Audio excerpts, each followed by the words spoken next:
That's weird. That's weird. Kind of weirding me out. You are a sad, strange little man. Crazy. This is crazy. This is crazy. Isn't that weird? That's weird, man. It's strange. What's up, campers? Welcome back to episode... Oh, did I fuck this up already? No, you just came in really hot on that one. Yeah, I know. I'm trying to make up for lost time. What's up, How you campers? What's up, campers? Welcome back to episode 207 of Camp Strange. My name is Alex Tobin. I'm your camp counselor, Alex Tobin. It has been a while. And I'm Juju on the beat. And we're back to bring the spooky, wacky, weird, strange, and Scottish. But before we catch you up on any of our stories, we got to catch you up on the weird news you must have missed because it's been like a full month, more than a month. Yeah, I think it's been a month. We've been off the grid, guys. You know it. We know it. Some people, let's just say rumors of our demise have been greatly exaggerated. I have been in and around the United Kingdom during the holiday break. And I think David was just really enjoying not listening to me talk. So Yeah, I've just been jorking the peanuts. That's about it. But we are back, and luckily for you guys, I am a more cultured man that will tell you about my travels to a certain extent in a Camp Strange through a Camp Strange prism. So you're gonna hear a little bit about it. But before we do that, like I said, we got to catch up on the news. And man, has there been news? I mean, I've just to preface this, I flew back into some LA fires and then just craziness and presidential and personal stuff. Nothing serious. I just had we got our floors replaced, and I came back, and literally after I got off the plane after 11 hours, there was an inch of dust over every fucking single thing in the apartment. Pillows, blankets, clothing, pots and pan. Like I left like a pan on the stove. It had like an inch of dust in it. So I hate your landlord. Good friend of the show, Sam Skolnick. But he was on his honeymoon. He was over in Europe too. So it's like, man, he's just fucking around. He's not paying attention at all. Floors look great though, so I'm not mad. But in lighter news, man was awake and conscious when his face caught fire during surgery. So, David, you're gonna love this because in Portland, Oregon, Heyo. Man suffered severe burns after his face caught fire during surgery, and he's suing for $900,000 because in December of 2022, these lawsuits take a while to get to the news. Oh yeah. But this guy Michael Murdoch is 52. He was undergoing a procedure, and as a part of his treatment for squamous cell carcinoma. Oh, I think it's cancer bad. A cancer of the tongue. He checked. That's a bad one. Maybe smoker. You can't be smoking cigarettes, guys. It's really dangerous. Ouch. But he was getting a tracheotomy, having a breathing tube inserted in his throat.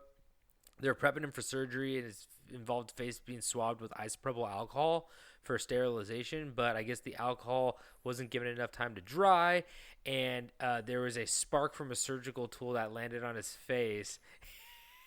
And holy fuck! Lit him That's up. insane. Oh no! That's a way to wake up. No! Oh my god! What? This is the most depressing story. I didn't read this before I chose it. It says Murdoch lived for 6 more months after the incident, succumbing to cancer in June 2023. Damn. I don't like this story anymore. I'm sad. Yeah, you did this to us. But the burns were not cited as cause of death. But I think they're just, he said he lived with disfiguring scars. Imagine if he goes to the court and they're like, he had scars on his face, and then the hospital's like, for only 6 months, come on, cut us some slack. Imagine that's a dark joke that you made up. No. You just made that up. No, see, I think that was a scenario that you just came up with. See, here's the thing. No, the lawyers said that. Oh, okay. Sorry. See, I think you got it mistaken. I'm quoting what the lawyers definitely said. So, Okay. yeah. I got mixed up. I got confused. I like when I have to put my joke on these imaginary lawyers. It makes everything so much easier. Yeah. Anyway, so I Good hope scapegoat. I hope they get the money. I think Yeah. that's malpractice to a certain extent. I know it's like kind of a freak incident, but like the man passed away 6 months after, so they didn't even do a good job at the surgery. Am I gonna get sued by this hospital? Probably. Did you name the hospital? No, I said it was. Then in you're Oregon. good. Just don't stop. They're not gonna Stop. listen to this shit. You just might. This might be the boost we needed, baby. It only takes one to really sink the ship. One good cannonball to sink the ship. I can't wait till we're the news we're reading. Yeah. Local podcast gets sued for awesome joke about dead man. It's like quotations. Awesome joke. I wrote it. We wrote it. Anyway, so okay, do you have any news? Yeah. So I don't know if you're aware, but we are women now. Okay, I didn't see anything beyond the headline because they're like, apparently we're. I was like, I can't read this right now. So you're gonna have to tell me what the hell that means. So the great Emperor Trump has been doing all sorts of silly shit since he got back in the White House, and one of them was a executive order that had to do with gender identity. And so he's basically trying to say that there are men and women and nothing else. And so through his new executive order, he trying to think of the best way to word this without just reading it straight up. But basically, so when we're all conceived in the first 6 days, we're all like the same little freak, and we're basically like a female. freak on a leash. Yeah, like a freak on a leash. Males who do not grow their sex organs until like a week after conception. Some of us take longer. And some of us take longer. Some of us, But- I just got mine last week, and I am been jorking. I bet you just been nonstop jorking it. But basically, just the way it works is that, if you are born with a penis and testicles, they do not develop until 6 to 7 weeks after conception. So Okay. with Trump's new executive order, it basically means that everybody is a female based on the window that he. Oh, he chose the executive order. early before the six week mark. Yeah. So now and then he signed the order and then he fucking hit the boombox and he goes, "Who runs the world? Girls. Who runs the world? Girls." That'd be sick though.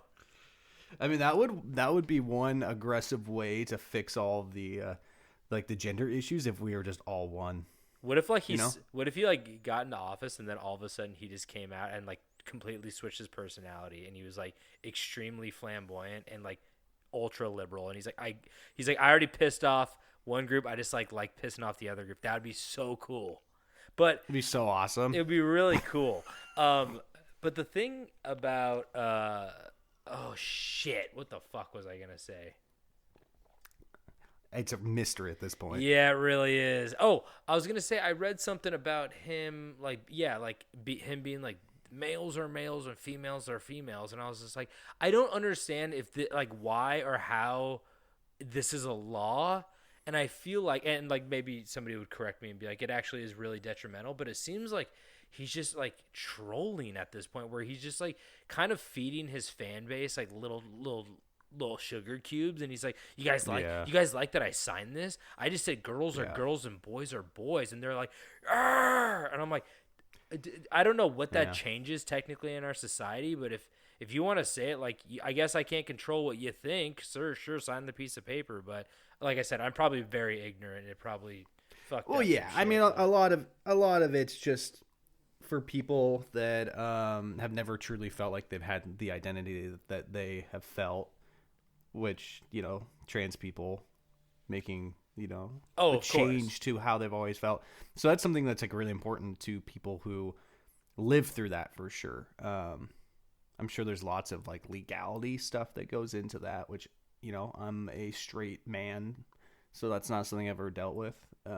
I just mean like Trump is like he's probably always thought that since the history of time, and then him signing a piece Oh, of yeah. paper doesn't change. Like I'm like he already thought that if he signed a piece of paper that just like he signed a piece of paper, I'm like I'm not like I wouldn't be offended by that because I'm like well that guy's a piece of shit anyway who just like thought that originally. But if it changed stuff for people and it affected their lives, not great. But I'm like you're Well, I think it seems will symbolic. definitely. It should definitely impact the services that those people need to live the lifestyle that Oh, I didn't think about that. they would intend to. Fair enough. Fair enough. That's a good point. Anyway, Yeah. not great. Not great for people. No. He's done a lot of very questionable things. Man, he drove up the price of insulin. What the fuck, man? Who co-signed that? Like, I don't even see like Republicans being like, "Yeah, cool." I'm like, Yeah, dog. it's been funny to see a lot of his cult kind of turning against him. I feel like more Republicans might have diabetes. I'm not claiming that I know that for sure, but you know, the South, It checks out. the red states also have really, really good food, which means really high cholesterol. So, Yeah. anyway. All of that barbecue. Yeah. But speaking of food, Maryland man disrupts 2 Christmas Eve masses, pouring whiskey and holy water and hurling tangerines. Hurling tangerines. Sometimes you just gotta hurl what you got. I love a good tangerine hurling. And honestly, you ever just like It's great. a nice glossy tangerine in your hand? Oh my God. It's like made for hurling. It's got a good weight to it. It's easy to toss. Mm-hmm. You can really get some oomph behind it, and once it hits its target, It just smells good. it's like an instant candle, and that splat, Yep. that thud. It's good for you too. Vitamin C.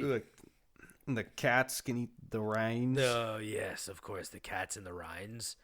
But this guy, I guess he caused disruption at 2 Christmas Eve masses, pouring whiskey into holy water and pelting worshippers with tangerines. Thomas Campbell Lovely. Bowling Von Goats. What the fuck? Wait, you're telling me that guy's the one that did this?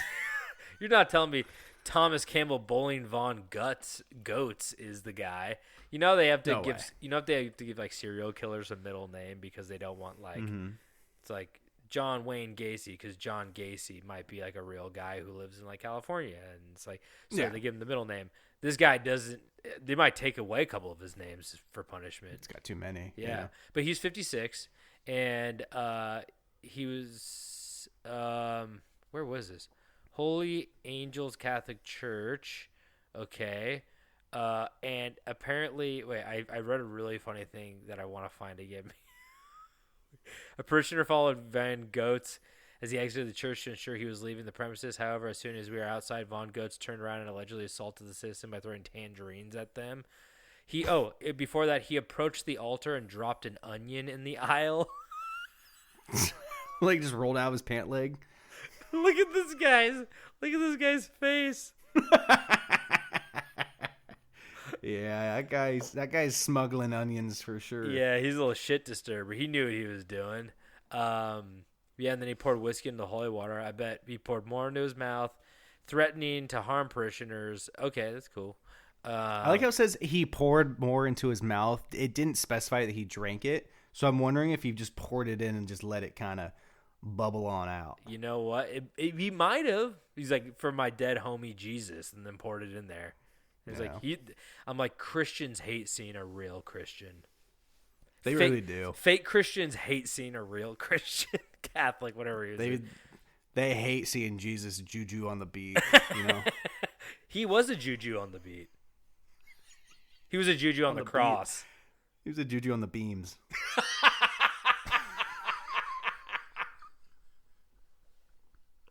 Oh, we cooking. I don't don't want to excite myself too much, but so he also unsuccessfully tried to strike several individuals with the whiskey bottle. Maybe it had a little something in it. Maybe he finished it. Second charge of second-degree assault, disorderly conduct, disturbing the peace, and threat of mass violence. Okay. He's also charged with defacing religious property, religious crime against a group, and obstructing a religious exercise. God damn. That's fair. No, dude, this guy was just having a good fucking time. I don't think he needed that many. I guess fair wasn't the right word. I think what I was trying to say was that's realistic that they would have tacked this stuff on. Yeah, and also to be fair, to go back on my word, I was kind of on his side, and like the onion drop and the tangerine were great. Swinging the whiskey bottle at somebody, not as great. No, he could have done without the swinging of the whiskey bottle. Yeah, he lost the crowd right when he started doing that. Everybody loved him until that. Yeah, took it too far. Yeah. Anyway, so do you have another one? I do. I didn't read it. I'm just going to give you the headline. All right. The old me special. North Korean soldier refuses to drop sausage during capture in Kursk. I honestly, if I knew that was going to be my last meal, like if I got captured and I was holding like a sausage. That's fair. I'd probably not drop it. I'm like, no. No. I'm going to need gruel for the rest of my life. I'm good. Turn my back and like do like a side eye and like show my teeth like a dog. I'd like not drop the sausage away from the dog. I see.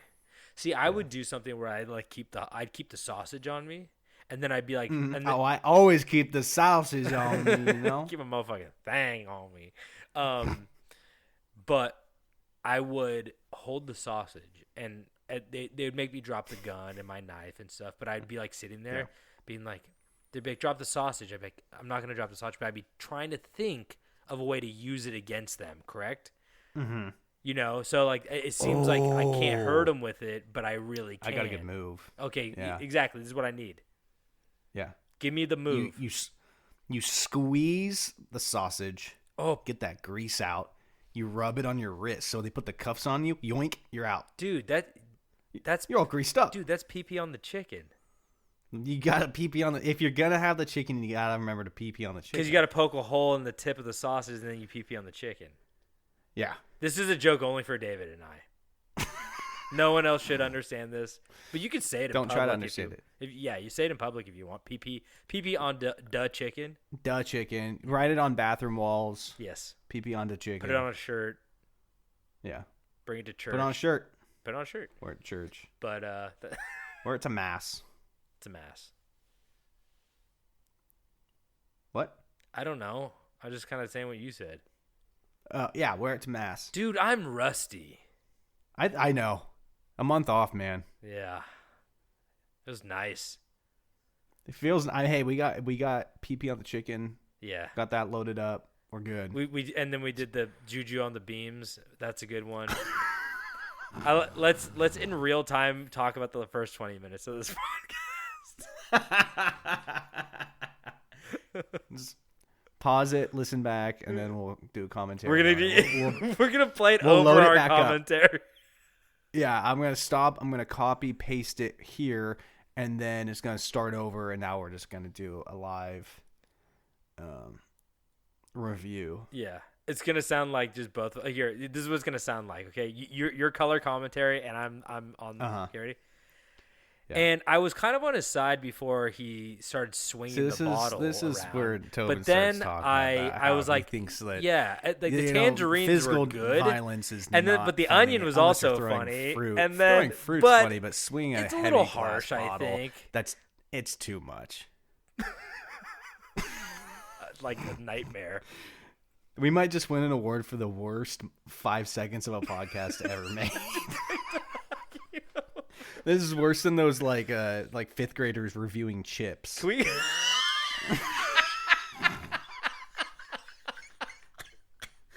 I was gonna say, can we clip that and just put that on social media?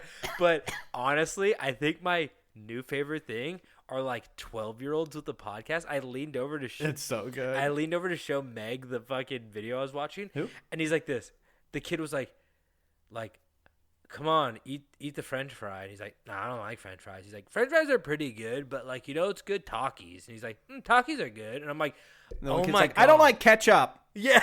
It's like, I don't like ketchup, guys. it's crazy to watch these like 12-year-olds just have a 12-year-old, but it's almost like nostalgic. But they have like $1 million setup. Oh, I know. They have like a full studio, recording equipment, like video, Yes. multiple camera angles. And It's they're just like, they're just talking their shit. I love it. yeah. They'll be like, So Iron Man 2 was good, but Captain America, that's like goated with the sauce. And I'm like, holy shit. It's crazy. I didn't think about that way. That's crazy. Holy shit. I think I gotta go have a kid. I gotta go back and watch Iron Man 2. Isn't Elon Musk in that one, that fucking Nazi? Oh, is he? He's in one of them. Mickey Rourke. Doesn't he Elon's whip his- his balls in that with the whip? Yeah. He whips his balls. He goes, oh, my balls! Where's my bird? He goes, I went to my bird. oh, can't- my leathery looking ball sack. Have you seen Mickey Rourke? Yeah, my leather pouch. Yeah. my leather coin coin purse. Anyway, okay, let's get into these stories. No more Mickey Rourke.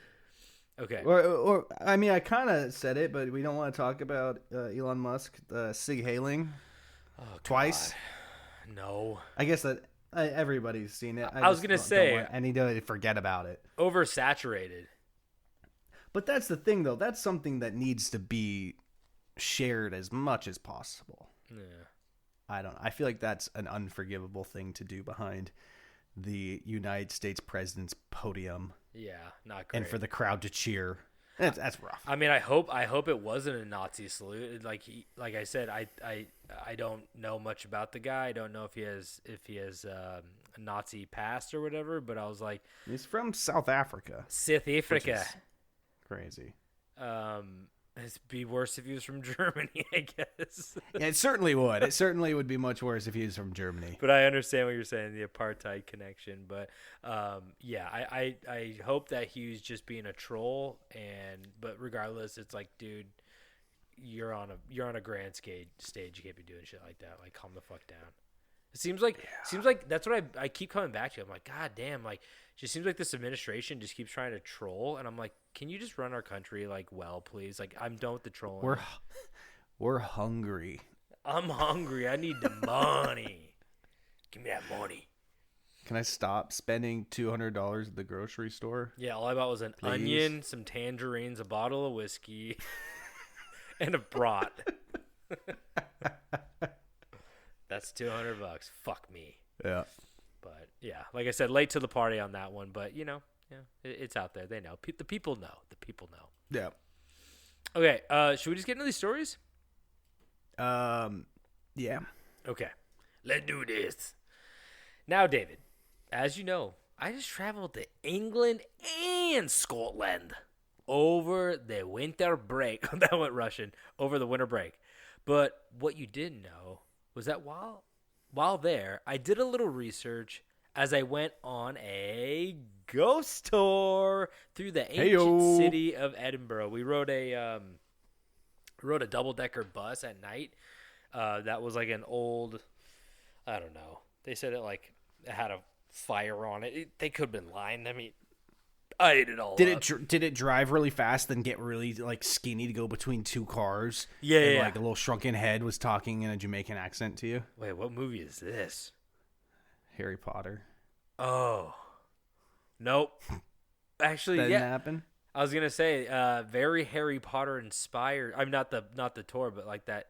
I didn't know Harry Potter was so big over there because apparently, like, Harry Potter takes place in Scotland, or she was inspired by Scotland No. to write I was Harry gonna say Potter. they probably shot some stuff there. They might have actually, but my brother's like a big Potterhead, and he's like Yeah. Potterhead. But he was like, oh yeah, like it's supposed to. The school is in Scotland. I was like, no, it's not. Like they're all English, and he's like, no, it's like in Scotland. I was like, that doesn't make sense. And then like once you go over there, it fucking looks like a Hogwarts, and you're like, yeah, I understand. It looks like a Hogwarts. It looks like one Hogwarts. Okay, I'm not a Potterhead. I'm not a Potter guy, but like, are there more than one school? Oh yeah, wait. So Because they have this. They have the tournament. Yeah. So there are schools in different countries. Oh, different countries. I believe so. Like I think there is like an American school. Because they had the French one. There's the French bitch. There's a Russian dude. Yeah. There's the There's the Venezuelan guy. There's a Venezuelan bitch guy. Yeah, and then there's like a bunch of like Cubans. That's not true. You don't remember where they were doing like the salsa dance at like when all the candles were floating in the air at the dining hall, and they jumped on the table and they were like doing the salsa dances. Oh yeah, I did see that. I saw the Mexican school, and when the candles were all lit, another Mexican guy came behind the other guy and smashed his face into a cake. Because every single video I've seen of that is like a Mexican family who are just like smashing cake. They love smashing cake in faces. I tell you, they like. I didn't know that. You ever seen that? It's like a tradition in like Mexico. It's like you smash someone's face in the cake, and then sometimes it gets violent because the person doesn't want their face smashed. Or there's like the only time I've seen it is like a when like the toothpick person under- gets knocked out and they're just like face down the cake, and I couldn't see their face, so I didn't really. Yes. Or there's like a toothpick in the cake, and then they come back up, and that's horrifying. Fucking dead. Anyway, fucking dead on the cake. Juju on the beat, dead on the cake.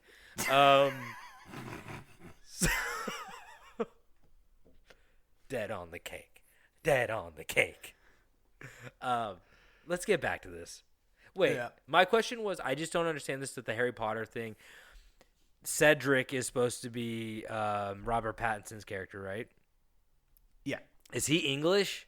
Because he seems English to me. But Harry Potter's English, but he goes to a Scottish school. Is it because like Hogwarts is like the Harvard, and then like these other schools are like good, but they're not like do you think he like went out of state? He's like paying out of state tuition because he's the boy who lived? Do you think he was supposed to go to like the English school, but then he's like, "Oh, I'll go to the Scottish school"? Because there's not even any fucking like Scottish characters in the movie that I know of. And then they have the one American character. I think the Asian girl is American. Maybe I'm wrong. Oh, God. I think I'm in over my head. All right. Are you doing research right now? Yeah, let's... Oh. All right, so there appears to be at least 6 schools. Oh, shit. This is like a weird fucking map. This map says there's goddamn alligators in the ocean. Like deep in the ocean. So it looks like there might be one in either New York or Toronto. Whoa. I'm going to guess New York. This one appears to be in the middle of Africa. They're like, "Yo, Harry, can I get a fucking chopped cheese?" That's my New York Harry. That one looks like it's in the middle of the ocean outside Japan.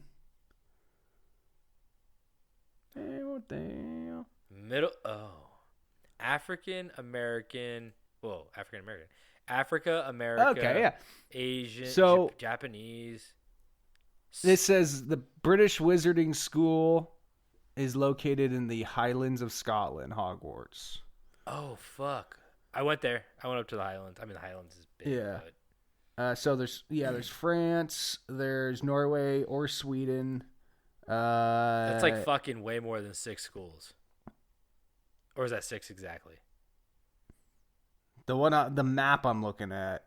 There's one in Japan. Whoa. One in Africa.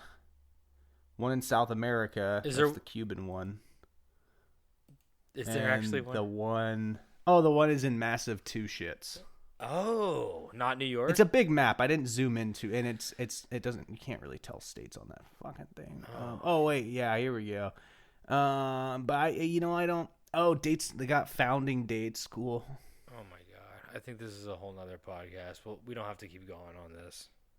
In the mountains of Uganda. Oh my god, shut the fuck up about the schools. I'm gonna keep telling my story. Okay, keep going. We'll get back into it if we need to. We'll get back into it. Stop looking at the fucking map about the alligators. Deep. I'm just tired of hearing about the guy with no nose in Harry Potter. Like, I want a Ugandan Harry Potter movie. We might give me that. we might touch base on Harry Potter again. We'll see. But give me that. I learned many things on that tour, like how a prisoner tried to sneak out of Edinburgh Castle in a barrel of poop. That because that's how they disposed of poop. They put it in barrels and they shipped it out of the castle in carts. But like I said, he hid in a barrel of poop only to have the barrel not carted out of the castle, but instead tossed off the side of the castle down a sheer cliff where it exploded and broke his neck on impact just because they were feeling a little lazy that day. I was hoping the poop would absorb the impact and he would have been fine. I think he wished that too. But imagine that's having a broken neck covered in shit.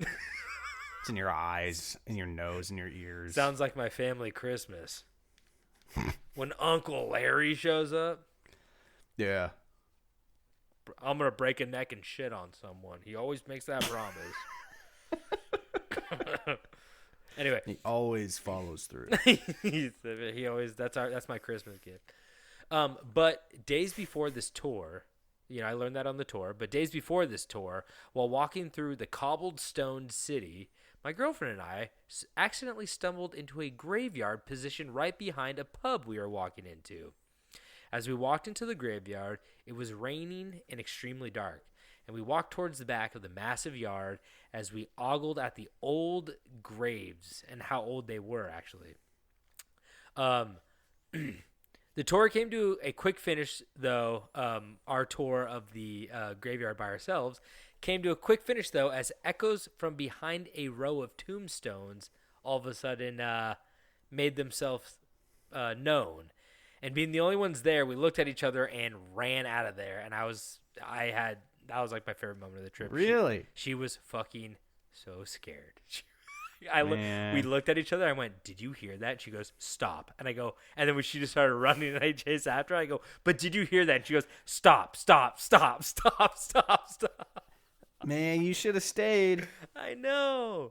But she can run. But later on the bus tour, we will learn about the history of the hallowed grounds we accidentally discovered. As today, I tell you the history of the supposedly most haunted graveyard, Greyfriars Kirkyard.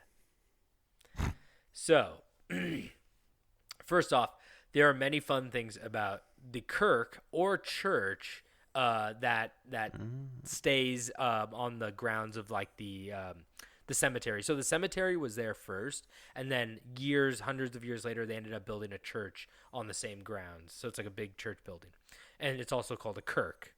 So first off, kind of fun, you can spot an American flag inside the church on the grounds of the graveyard because the original church opened on Christmas Day 1620, the same day that the first American pilgrims landed in the United States, apparently. Yeah, interesting. I know, kind of crazy. Just to show you how old this church is. It's literally as old as our country. When you said the flag was on the ground, I thought you were going to say that it was like on the ground, people were stepping on it. Like, fuck this fucking country. I wouldn't be surprised now, though.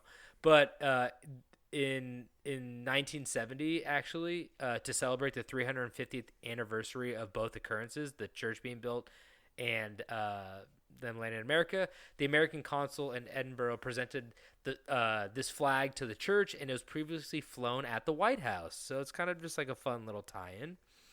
Another fun fact, it was used to bury the bodies of victims from the Black Plague of 1568. Not necessarily fun, but very interesting. Yeah. Another fun fact, you may also find iron cages over the tops of some of the graves to deter grave robbers. But like I said, like I wrote here, that will be a story maybe for next episode, because I have a fucking episode for you concerning some That's what they told you. It's to keep them in. Well, there might have been some serial killers involved in these grave robbings, but it was cool. They have a watchtower that they built in all the graveyards because grave robbing became so bad that they basically had to like hire somebody to like keep watch over the graveyard. And I was like, and it all had to do with, in order to become a doctor in Scotland at that time, you had to first dissect a human body, and I guess there were only about 4 or 5 bodies given out per year because the only bodies that you could dissect were dead criminals. Oh. And then most of those dead criminals are blasted to bits too, you know. Oh yeah, most of them just there used Nothing to be this to open up. big fucking wood chipper in the center of Scotland, and a lot of them just fell in. But I was gonna say they ended up changing a law later on where you could donate your body to science, and that's when a lot of like the grave robbing stopped. But for a while, it became a very lucrative business to sell to medical students, which is kind of crazy. Yeah, they would pay like a whole year's salary basically for a body. It's kind of funny to think though that like, so this was something they mandated. You had to become a doctor, you had to cut open a body, but like, wouldn't they know?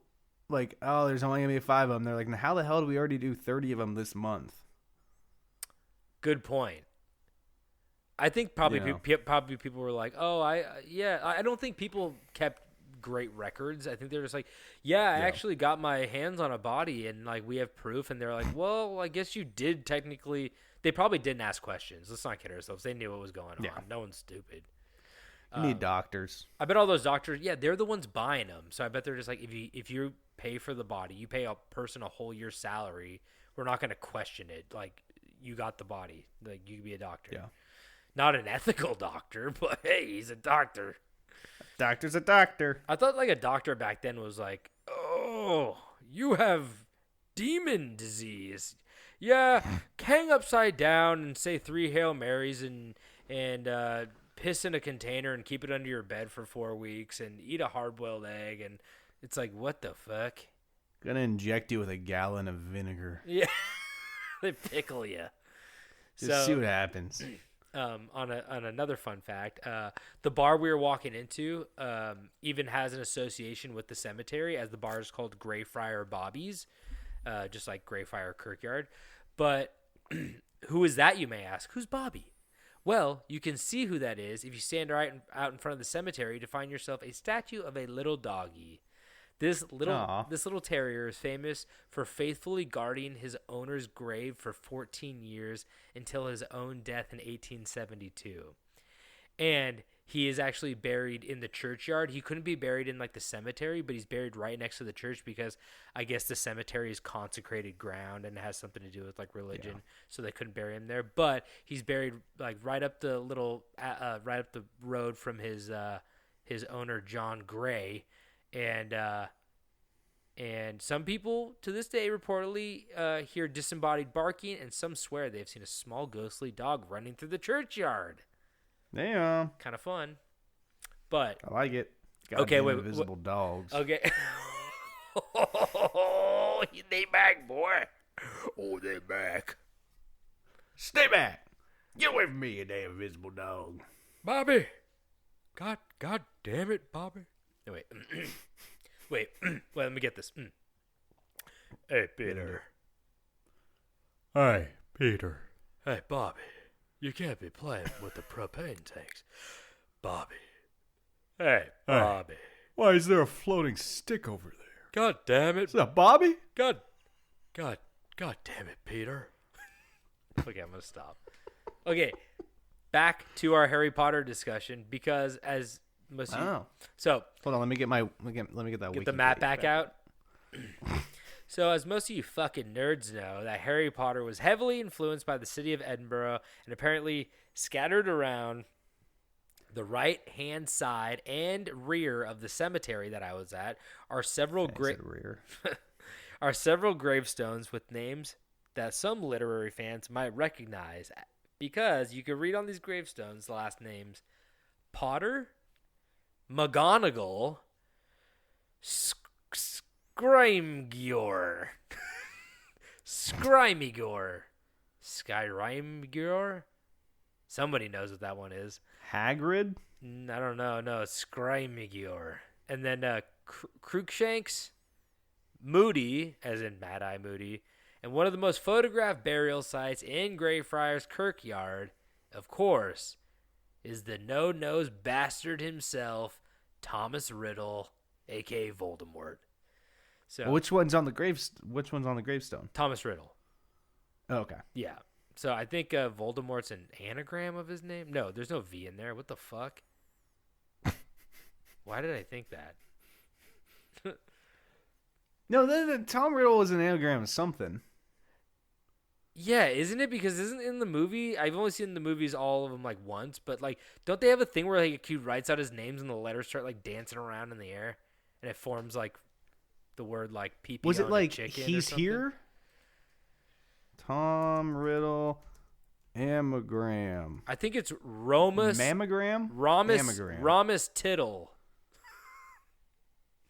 I'm funny. Jeez. Oh, his middle name is Marvolo. Oh, fucker! That's where they Obviously. got the V. Yeah, of course, because she couldn't just give him a Vlad Marvolo.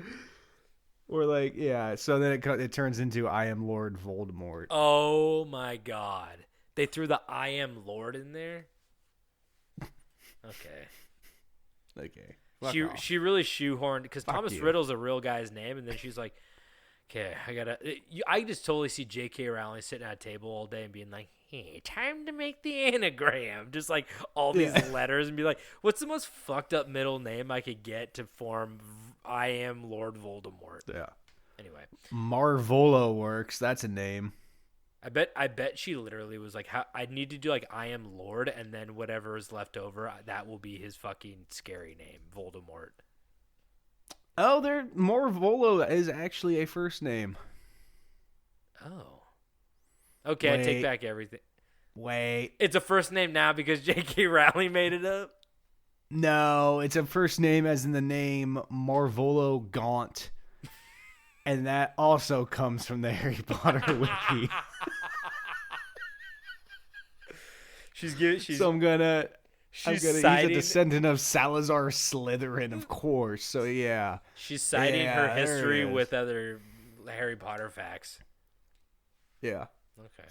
She's like loading up the books. Okay. But I got to get to the real story that we're talking about. Those are just little fun things that are going down at the cemetery. But in 1638, something happened that would forever change Edinburgh as a city. So in 1638, the National Covenant was signed by thousands of Scots that would go on to be known as Covenanters. So apparently there's like a lot of like religious shit going on. Covenanters? I barely know her. Covenanters. So there's like a big issue where I forget exactly. It's like it has to do with like Protestants or something like that and Christians, but basically Christmas was like outlawed in Scotland for like years. That's why we went there for New Year's, because New Year's is their biggest holiday. It's called Hogamamy, and Wait, did you say Hogamania? It's called Hogamamy, I believe. One more time. Hogamamy.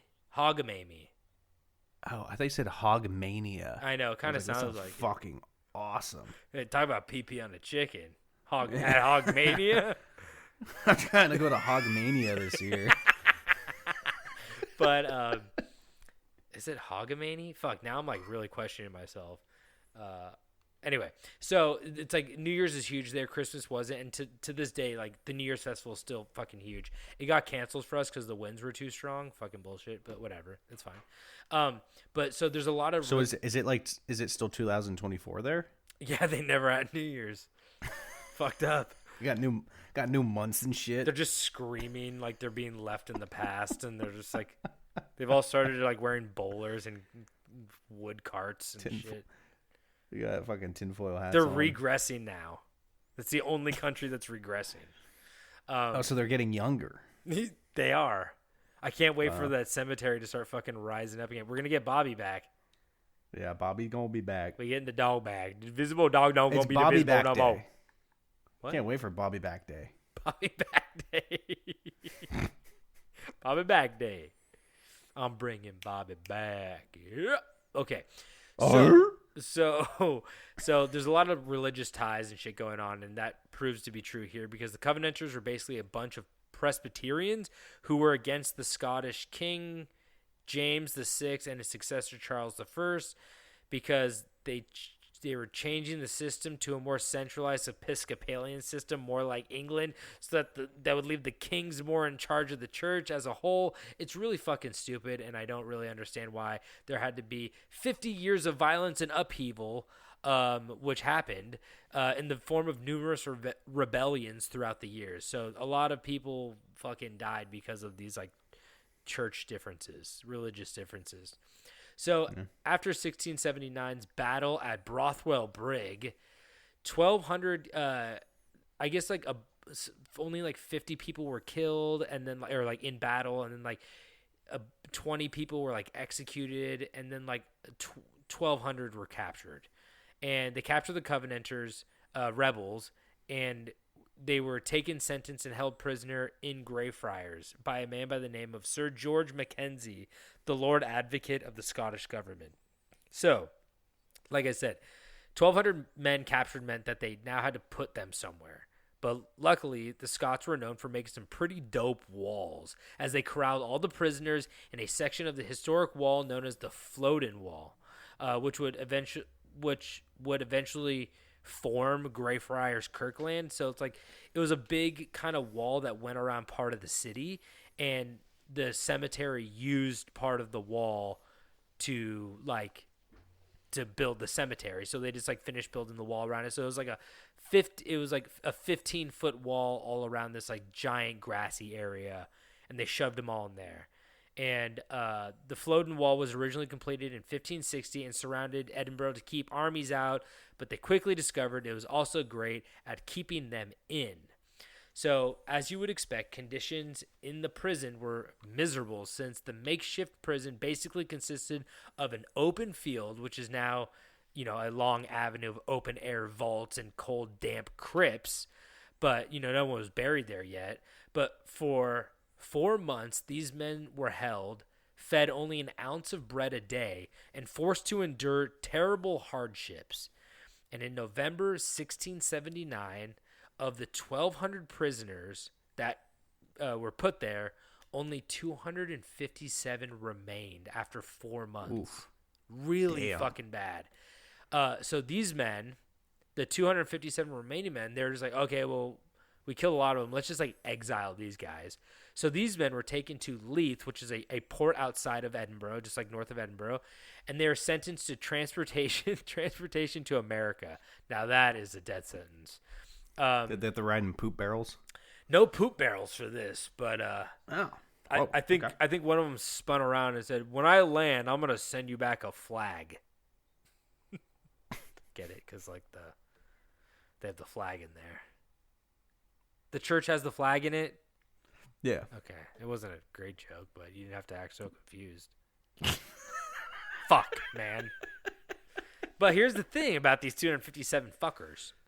So as the ship traveled north over the northern side of Scotland, it crashed and sank against a group of islands off the northern coast called the Orkney Islands, and all 257 remaining prisoners died. I think I'd rather fucking sucks, man. Ugh. Damn. So yes, these. Why'd you even tell?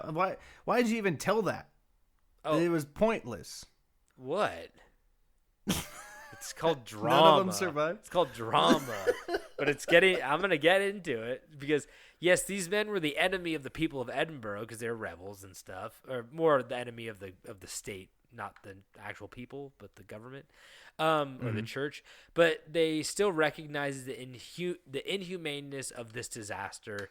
And the man who oversaw the entire debacle, Sir George Mackenzie, was given the nickname Bloody Mackenzie because of how many people died under his order. He was apparently like a gigantic piece of shit.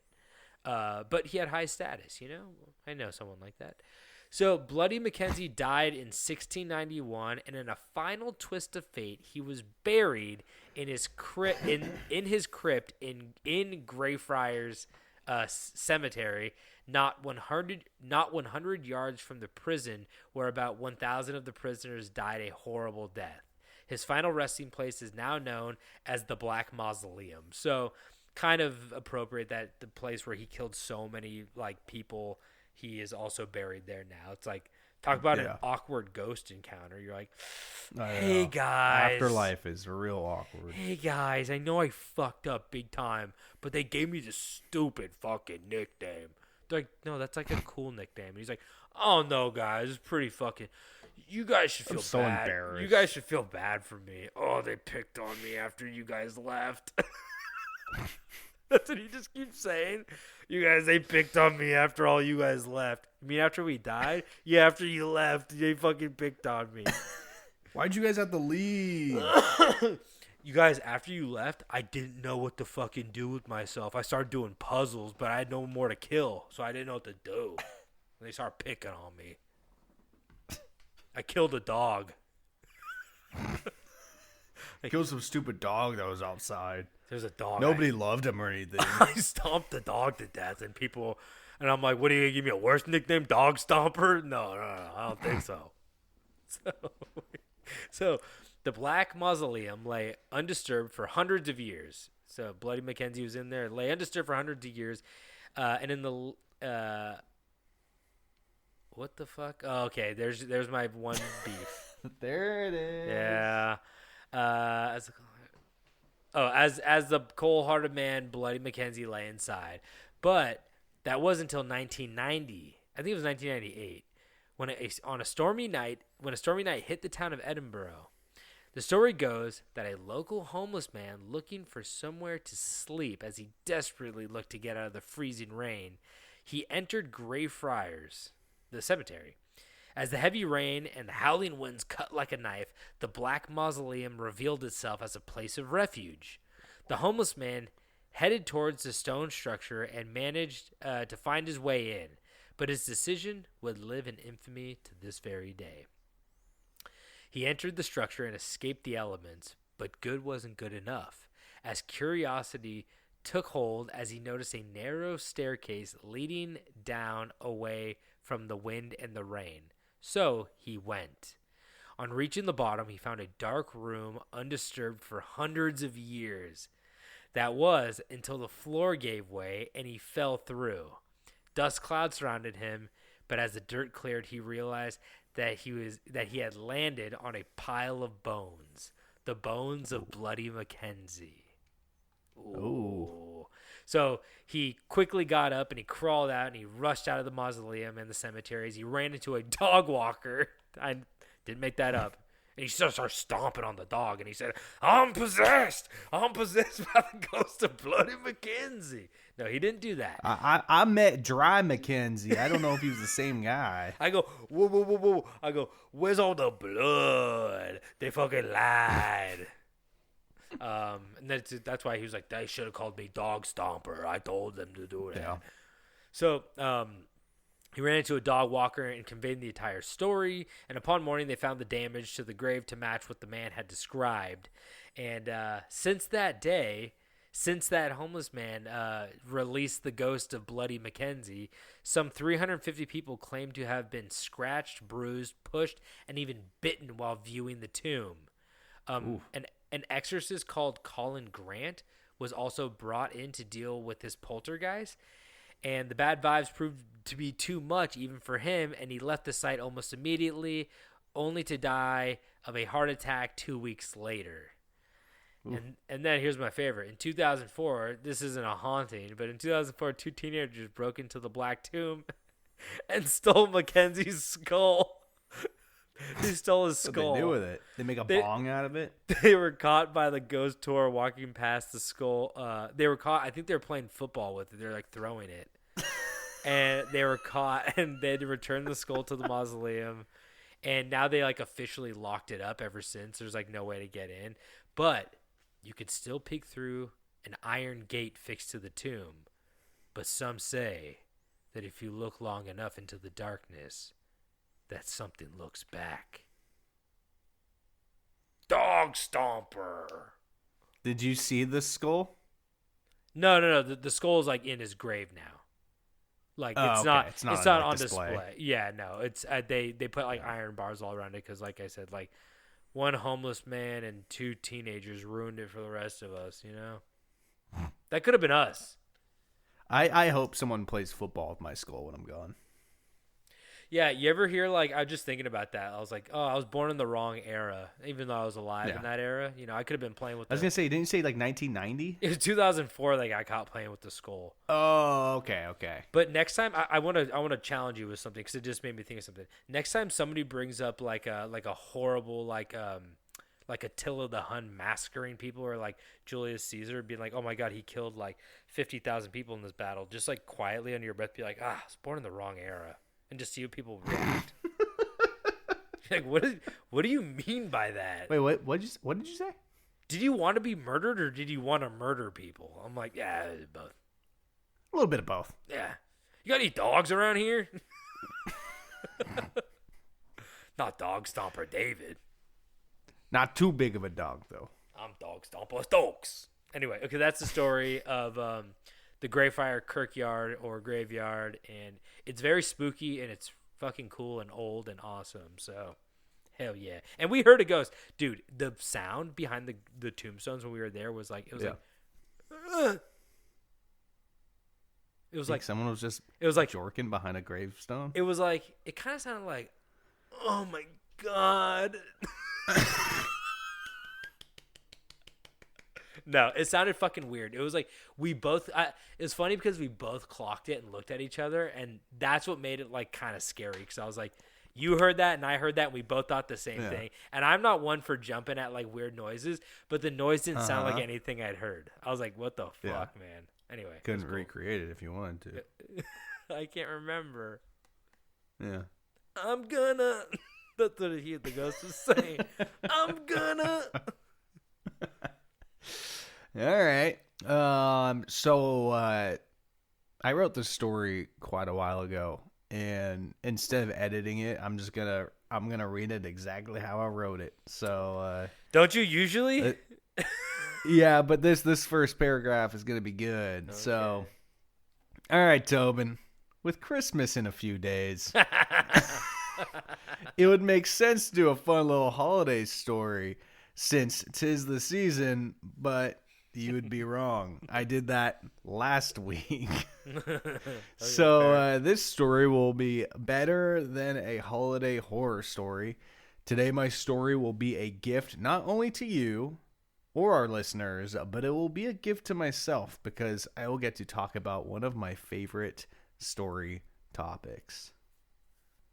So let's get into it. The fucking Sasquatch. This is the story of the one and only Ken Allen. Who's that? You don't know who Ken Allen is? Oh, let me tell you, you're gonna love Ken Allen. The name kind of sounds familiar, but I don't think I know who that is. All right. Okay. Well, I guess the next thing I was gonna say is, now, Tobin, do you know who Ken Allen is? If not, basketball I want player? you to make it up. I want you to make it up. You think about? Okay. Give me a little more backstory about this basketball player, Ken Allen. Okay, Ken Allen. He's the worst player in the league. Let's not kid ourselves. But he had one really good game, and he ended up like kind of doing like a Linsanity run in the 80s. And it ended when they found out that he married his sister in Vegas over the weekend. Kind of like a Dennis Rodman, like they couldn't find him. And then they found out that he had legally married his sister. And then he had to go into hiding and he got fired because of that. Is that right? No. I was a little close. But it's good. It was good. It's a biopic I'm writing. Kenneth Allen was a Bornene orangutan who lived in the San Diego Zoo. Oh, this is so much better. Did he play basketball? No, maybe tossed a tangerine around. So Ken Allen was world known for one of his very special talents, and that was basketball. No, and, I think you're gonna say pissing in his own mouth or something. which is basketball to some people. Hey, can't win them all. And so he was he's very well known, world famous for his special talents, and became an icon, gaining the nickname of the Harry Houdini. Oh, Ken Allen was born in the San Diego Zoo in 1971. Being born in captivity, like many should be a wild. What the fuck? Again, I wrote this over a there month we ago. go, pussy. At least There I have we an go. excuse. You wrote There yours we- today. I wrote this over a month ago. Shut up, Dick. Wait, so we're gonna go into why his name is Ken Allen? We Oh, will, yeah. You know what? You know who he sounds like? He sounds like Paul Allen from American Psycho. When they're showing the fucking cards to each other, and he's like, Yeah. Paul Allen's card. Just put like a Well, no, orangutan head over that. Damn, I'm fucking up not remembering his name now. I feel bad. But the guy who used to own the Trailblazers and the Seahawks, his last name was Allen. Not Paul Allen. Was it Ken Allen? I think it was Paul Allen, though. Paul Allen. You remember that scene? And he's like, oh, eggshell or some shit. Oh, yeah. I mean, yeah, it was Paul Allen Oh, wow. who owned the Blazers and the Seahawks. My worst nightmare is being named after someone popular enough where people bring it up every fucking time. There's a kid in my high school. I didn't know him. He was like 4 years older than me. I think I told you this. His name was Austin Bowers. And he was born before the movie fucking came out. One of my good friends, his dad's name is his dad is named Michael Jackson. There's a And, kid. There's also but he's older than the now dead pop star. So still, it's gonna follow you everywhere. There's a kid at my school. I think his name was Chris Brown, which is like a really generic name. So it's like truly Yeah. is, yeah. All right. There's a guy at my school named Hitler. What's his first name? Alan. Alan Hitler. He's a really nice guy, though. He's a great dancer. What was Hitler's last name? That's crazy. I've been thinking about that, and I can't remember what Obama's last name was. Yeah, I can't remember that one either. What's Jesus' last name? Christ? Jesus Christ, dude. I don't fucking know. Okay, Obama, So what I was Hitler, and Jesus basically- Christ walk into a bar. Okay, wait, I'm done. I'm sorry. I'm done. So I don't know. Yeah, I've read this like 6 times. I don't know what the fuck I was typing.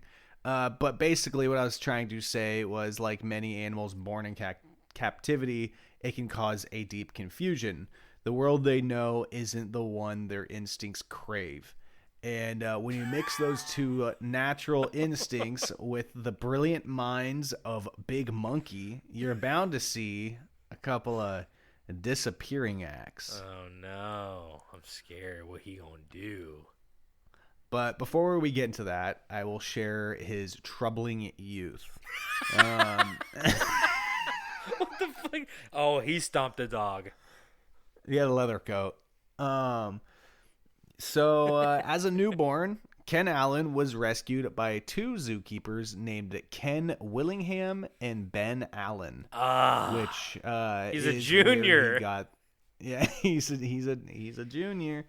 This is where he got his name, Ken Allen. The 2 zookeepers were observing Ken Allen and his mother as they noticed Ken Allen's mother went dark mama. She went bad mama. She became a bad mommy. And Huck him. his mommy like a attempted to suffocate him. What? And the zookeepers quickly moved in and removed Ken Allen from his mother. Which, you know, the mom just might have been They do terrified of her own creation. You know, she might have been terrified of her own creation's power, which had not yet manifested. You know, Yeah, that's actually kind of hits home with me because I literally just finished reading Frankenstein. Do you think he's Frankenstein's monster? No, he's better. Okay. Do you know in the book? No, Sorry. please share. I'm there. I'm still here. What are you talking about? What happened in the book? Oh, I was just gonna say that. Do you know Frankenstein could like? Sorry, you cut out like hardcore. You're like fucking pixels on my phone right now.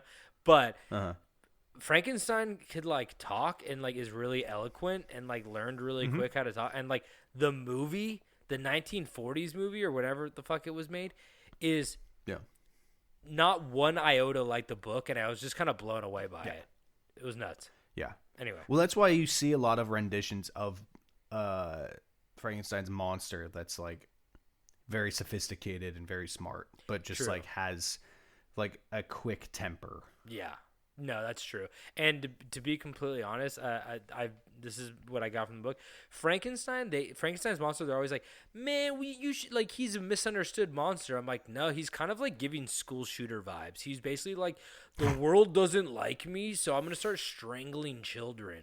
And it's like, and then he's like, I only did this because everybody hates me. And I'm like, dude, what the fuck? Like, I don't really have that much sympathy. I have like a little sympathy, but not that much. Yeah. Fuck. Someone get this guy a Nintendo Switch. No, keep the Switch away from him. So yeah, the mom tried killing him when he was just a little pup, and so they took him away. So as a young big monkey, Ken Allen showed signs of talent when zookeepers reported that Ken Allen would regularly unscrew the bolts of his cage and wander around the monkey nursery at night. Then when he got bored, he'd return back to his cage and go to sleep, but not before putting the bolts and screws back together. Stop. Hoping that no one would be the wiser. Stop. Yeah. I love him. Although nimble and at a young age, big monkey still big monkey. And the zoo staff could tell that someone had been moving around throughout the night and decided to check security cameras to see what was going on. I think the mom. So that's how I think the mom was scared of him. She knew that he was gifted. Yeah, he belonged with Professor X. Yeah, like she knew that Ken Allen was gonna become a star, and she was one of those like parents who like never really had the acting career she wanted. Oh yeah, she just on so many auditions but no callbacks. Yeah, and then she's like, no, you're not gonna fucking outshine me. Yeah. How'd you try? Did you think that she did it with a pillow, or like how'd she do it? It didn't specify. Do you think that like she was like Tony Soprano, like walking up the hallway, and then they're like carting Ken Allen away, and then the mom screaming, "She's fucking smiling! She's fucking smiling!" I'm gonna be honest. I've watched the first 3 episodes of The Sopranos like 6 times. Damn. And I never make it past the first 3 episodes. Not gonna lie, that joke would have hit if you watched like the first season. I bet. I know. I need to go back. It's good. I'm still like I watched like 90% of The Penguin and still haven't finished that. That was a good show though. Did you watch Penguin? Yeah, I watched 100% of The Penguin. Yeah, I haven't finished it. There's so many fucking things I haven't finished. I just have to finally caught up on Silo.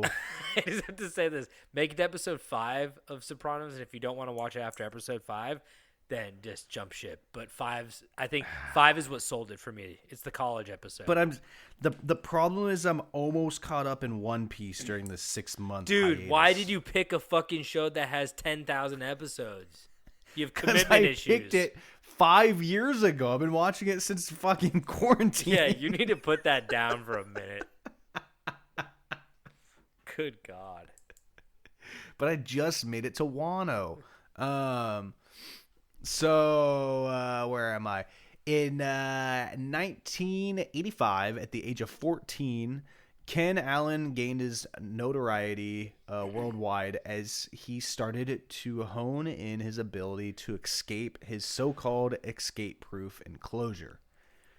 On June 13th, the 250-pound orangutan managed to scale his enclosure without being noticed until reports started to ring throughout the zoo of an orangutan walking around the grounds shoulder to shoulder with guests, enjoying the other animals peacefully.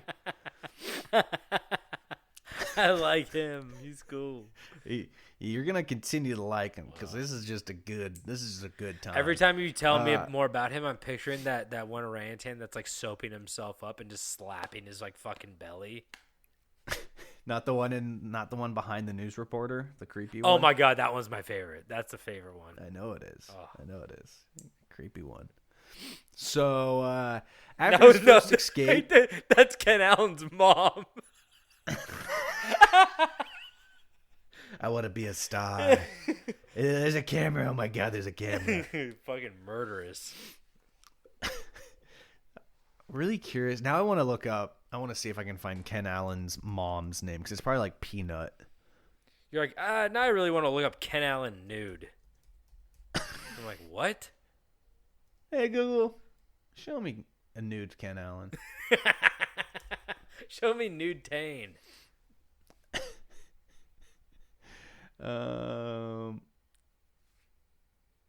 His mom and dad were Bob and Maggie. Where's Dad? Yeah. Deadbeat. Yeah, well, he probably got smothered. Deadbeat, more like beat to death.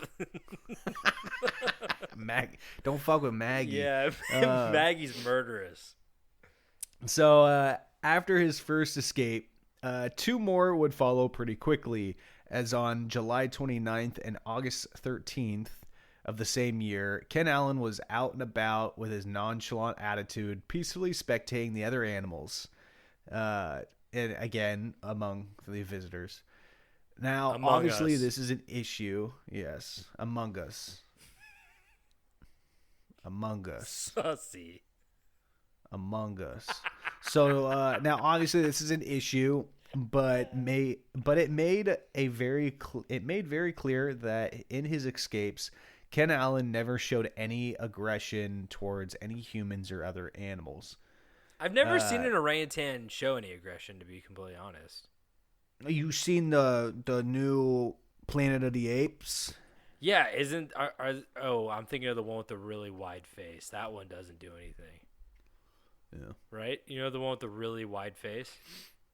Yeah, I guess that was an orangutan. He's like the smart, peaceful one. Yeah. What was his name? Caesar's the main one. God. He's also named after someone famous. I'm not tied into the ape universe. You would be. I watched them all. I know I watched you them all would. in like a week. I know you. They're would. good. Those new ones are good. I'll say it. I've heard good things. Yeah, no, they're pretty awesome. Yeah, he was never aggressive towards people. He was just being chilling big time. Chilling. This would be when Ken Allen would gain his infamous nickname, the Hairy Houdini. Someone punched him in the stomach. Someone shot him with a cannonball. A college kid punched him in the stomach and killed him.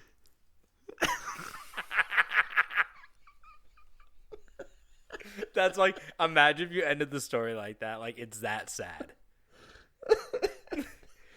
Wait, didn't Houdini take like a cannonball to the chest, or was that someone else? I know that there's Cannonball Bill or something like that, where like it was like a fat guy that like took a cannonball to the stomach. But I wouldn't be surprised if he took a cannonball.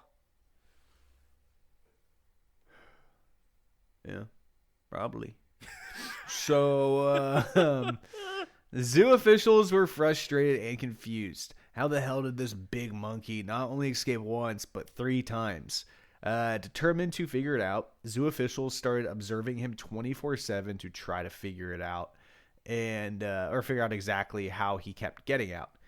But clearly Ken Allen was too smart for them because he knew they were watching him. So he played it safe, not revealing his secrets of escape.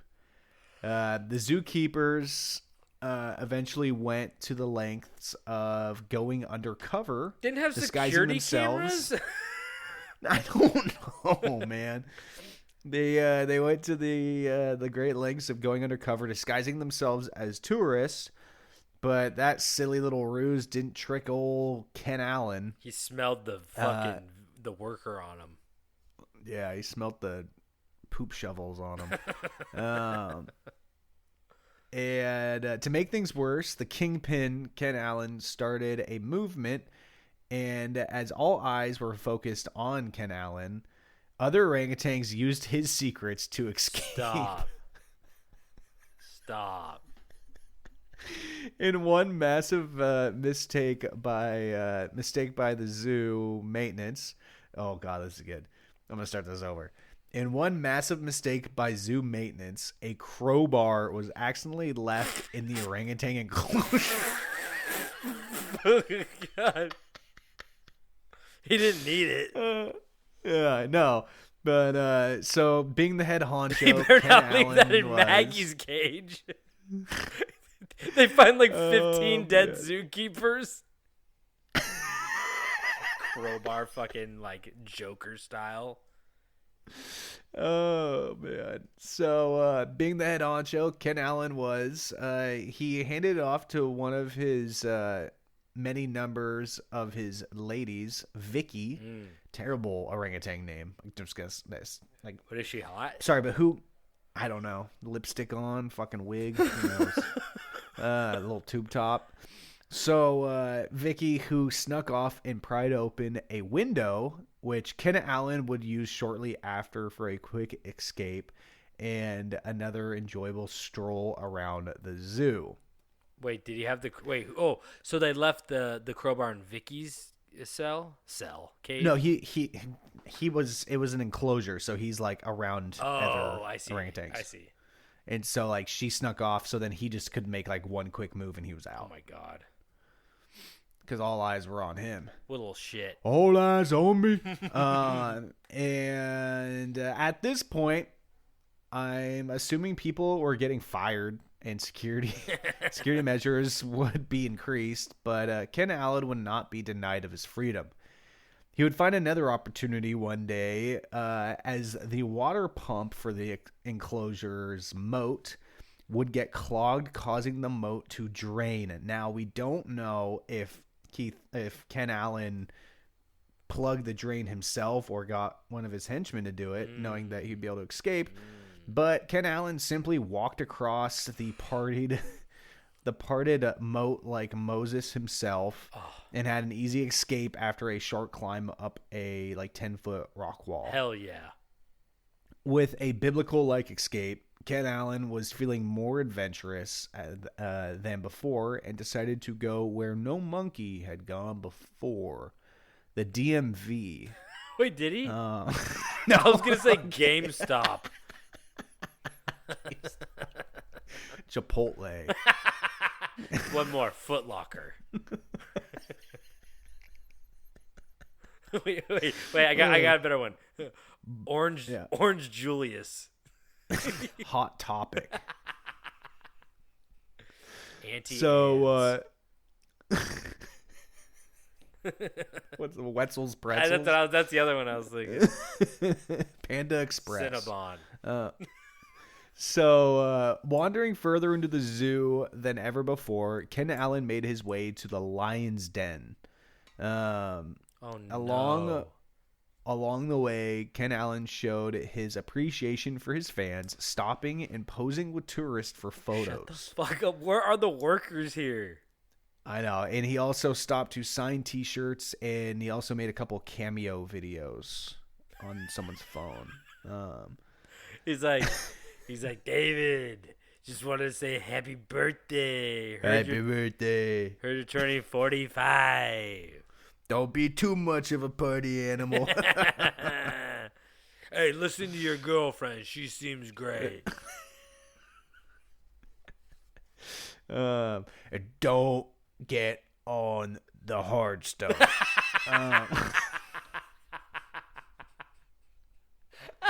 No, but he did stop and pose with tourists for photos. He did not sign T-shirts or make cameo videos. You know what? You know what image keeps popping up in my head is all the people who got fired meeting up at a Starbucks and just fucking freaking out and planning a revenge assassination on him.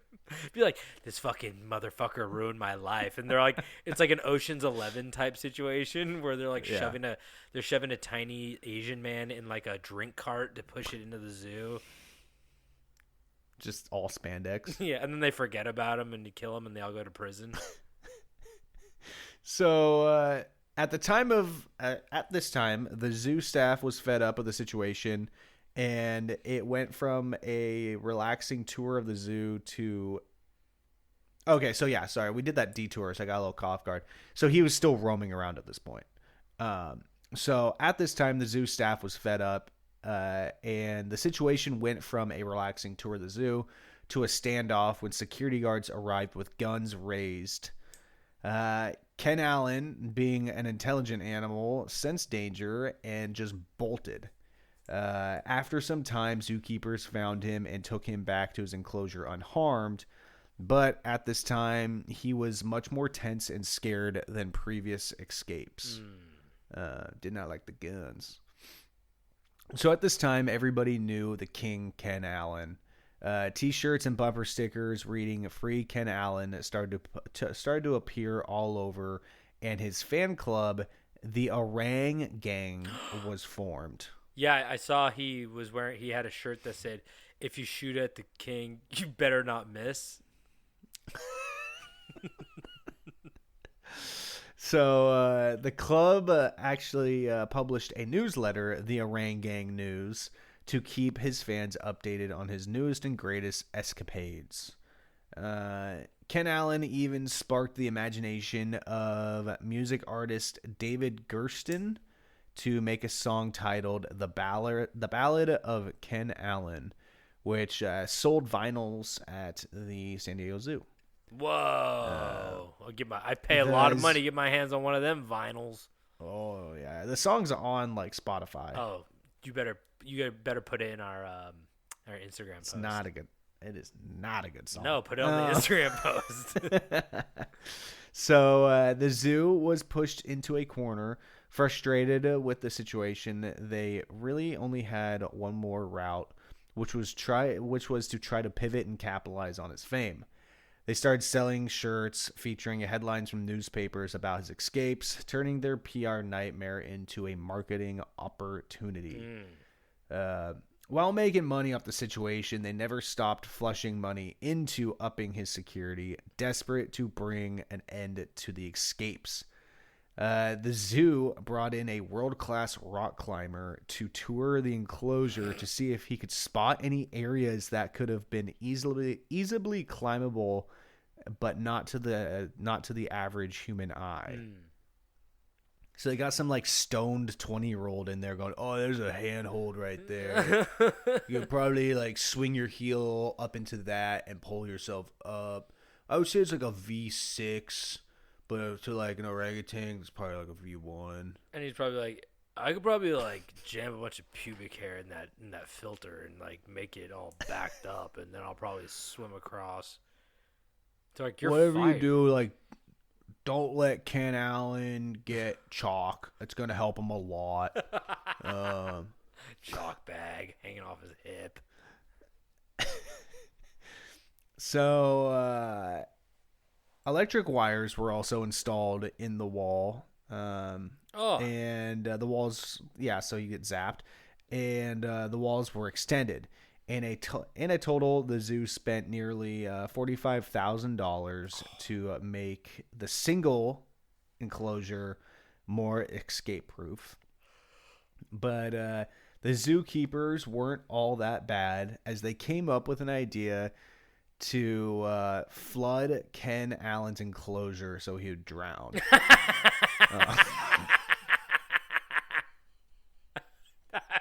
Just an orangutan, like face down, floating. That was Just slowly bouncing around. the guy who got fired is like sitting there with the fucking hose, and he's like, "Try to escape this, motherfucker!" And he's like filling up the He's like filling up the enclosure with a garden hose.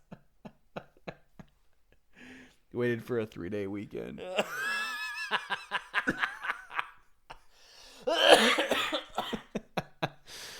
No, that was a joke. They came up with the idea to flood Ken Allen's enclosure with more female orangutans, hoping Are they that going to the say multiple morphine? mating- Morphine. No, You got addicted to No. morphine. the hard stuff, baby. Yeah, stay off. No, so they just put a bunch of female orangutans in there, hoping that the multiple mating opportunities would not only distract him from wanting to escape, but he'd be so physically worn out from all the freaking all day long that he'd be too tired to escape. I don't think they really thought this through, because after I'm done, the only thing I want to do is get the fuck out of there. You really need to go get that carton of milk. Eat some cigarettes, babe. Yeah. So eventually the enhanced security and the orgies seemed to work, and Ken Allen's days of freedom came to an end, but his legend is still told to this day. Ken Allen's golden years were more relaxed, but he still received a lot of love from his fans. Unfortunately, and we all hate this part of these stories, in the winter of 2000, Ken Allen started showing... He was mowed down by a UPS truck. Mowed down is so much better. No, he started showing signs of illness and was diagnosed with B-cell lymphoma. No, lymphoma. On December 1st, 2000. Oh, fuck. He was at the age of 29. How long did they live? I'm not sure. Average 40s? Oh, fuck. 40s? No, I think he was. Maybe. But it said that he was like. He was pretty 26, old. you said, right? 26, 29? 40. They lived to be about 40. Oh, look at that. So at the age of 29, Ken Allen was euthanized. Oh, they made him younger? Put him... No, they just put him down. Oh, I forget what euthanized means. I thought they put him in a youth. No, they didn't reverse his age. Like Ken Allen's passing was mourned by fans all over the world, with the Orang gang holding a candlelit vigil outside of the zoo in his honor, because they didn't want to scare all the animals with candles or teach the monkeys how to light candles. You got another issue on your hands. Yeah, fire bombs from the chimpanzees. Avenging Ken Allen. So today, Ken Allen is remembered in the San Diego Zoo history. A memorial stands in his honor, making sure that any visitor of the zoo can read and learn his story. But at the end of the day, some theorize that the zoo lied about his illness to hide the truth. The truth that somewhere an elderly orangutan sits with a grin, laughing to himself, knowing he pulled off the greatest disappearing act the world has ever known, to live out the rest of his days in freedom. You know where he is, right? Tijuana? He's in Jamaica with Tupac, and they're like, all eyes on me. All eyes on me. Wow, I like Ken Allen. Good guy. Ken Allen's great. I love him. He did die, but he was 29. He might have had... I guess it's only like 2/3 of his life, which is kind of a bummer, but... He lived big. I was going to say, life is not measured in years. It's measured in experience. There you go. And he lived bigger and bolder than probably any other orangutan. Yep. I agree with that. I would have to agree with that. Yeah. All right. Well, we're back, and that's our story. That's our stories for you today. If you guys enjoyed that, like, subscribe, share it with other people, review it, whatever, rate it, whatever, what the fuck. Go ahead and paint it. I don't know. Make a painting about Make a music song out of it. Make a music song. You could Put on vinyl. download it, put it on a thumb drive, and bury it in your backyard. We're gonna be the first podcast to make vinyl episodes. We'll send out vinyls. They're like old comedy albums that your grandfather. They're gonna be $50 a pop. Yeah. Every other week. And you could be like really old, and you could do what your grandparents did to you, where they pull out their vinyl player and they're like, "No, this is like Mel Brooks, like doing stand up in the '40s," and then they like make you listen. And they'd be like, I'm. He says the N-word a bunch. I was gonna make a joke about the joke being like super lame and like dad, and then That may sound awesome. Grandpa's like, "No, this is comedy." Anyway, if you guys want to fucking click a link somewhere in the bio, I don't know it's on there anymore. And just enjoy your life, man. Just like Ken Allen. Just like Ken Allen. Just like Ken Allen. Never be afraid to take that leap through the window that leads to a new experience and freedom. Don't jump out of a window that's like really high up. I guess that was going in a wrong direction. What would Ken Allen do? What would he do? What would Ken Allen do? He'd probably escape. But if you're in a peaceful way. He wasn't hurting nobody. He just wanted to go look at the other animals. If you're a doting, maybe have an ice cream cone. Yeah, if you're a doting father who loves his family, just think, what would Ken Allen do, and get the fuck out of there. Go right now. Leave it all behind. I love how I closed my web browser and I forgot that the background of my desktop background is the photo of an orangutan fishing with a little straw hat and Speedo on. Ken Allen's brother, Ben Allen. Yeah, Ben Allen. Anyway, I think we're good there. What else do we got? We'll see you next month. What else do we got? Shit on a stick. Shit on a stick. Just do like 3. All right, I got a blackberry bush, but no berries. It's just the thorns. I have a metronome that screams. I got a small man made of gasoline. I got the arthritis in me eyelids. I got a bag of chicken bones. I got a crawdad crab sandwich burger. You got King Arthur's underwear. I have a C-section scar that looks more like a F. You know what I mean? I don't. I have whatever the fuck they cut out of Tobin. Give it back. I need it. I'm slowly dying. It's like my Dorian Gray picture. I have a picture in the attic that gets older, but I say young. Woohoo! Okay, I think we're done there. Yeah. All right. David, End it. do you have anything else to say? Yeah.